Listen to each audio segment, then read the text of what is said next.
Сызықтық алгоритм, линейный алгоритм, лайне алгоритм. Сызықтық алгоритм іс-әрекеттер бірінен кейін бірі тізбектей орындалатын алгоритм. Python программасын интернеттен жүктеу алгоритмін қарастырайын. Ол үшін компьютерде қол жетімді қандай да бір интернет браузерін ашып іске қос. Ашылған браузерден іздеу жолында Python скачать бесплатно, яғни Python программасын жүктеу деп енгізейік. Шыққан сілтеме тізімдерінен өзімізге қажеттісін таңдайтын боламыз. Және өзімізге қажетті программаны жүктеп аламыз.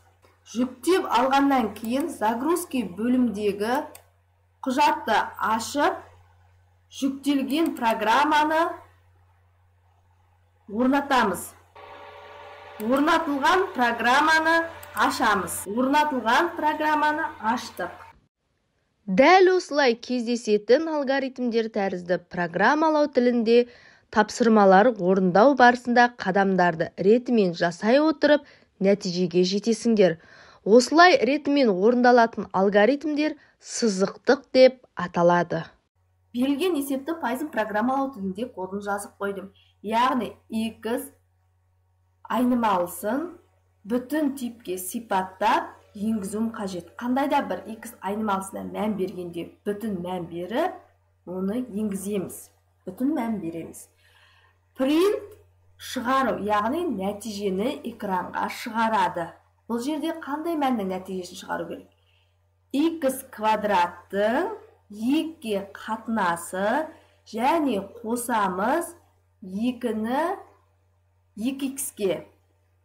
Қосамыз 2x-ге. Қосамыз x-тің 5-ге қатынасын. Енді осы шығарға берілген есепті запуске берейік. Run модуль run. Және оны берілген есебімізді сақтап алайық. Сақталған есебіміздің нәтижесін көрейік. Яғни x-ке қандайда бір мән бер деп тұр. Мен бүтін сан 2 деген мән берем. Және enter батырмасын басқан кезде нәтижесі 6,4-ке тең болды. Нәтижені түсіндіріп өтетін болсам, яғни x-ке біз x айнымалысына 2 деген бүтін санды бердік. 2-нің квадраты 4-ке тең, 4-тің 2-ге қатынасы 2-ге тең. Ал 2-ні 2-ге өткенде 4, сонда 4-ті 2-ге қосқанда 6 болады. Ал 2-нің 5-ге қатынасы 0,4-ке тең, 6-ні 0,4-ке қосқанда 6,4 шығады.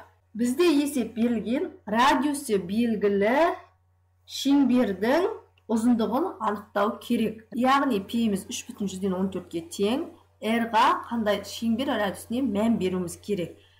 Ұзындықты табу үшін, яғни 2 пидің радиуске көбейтіндісі.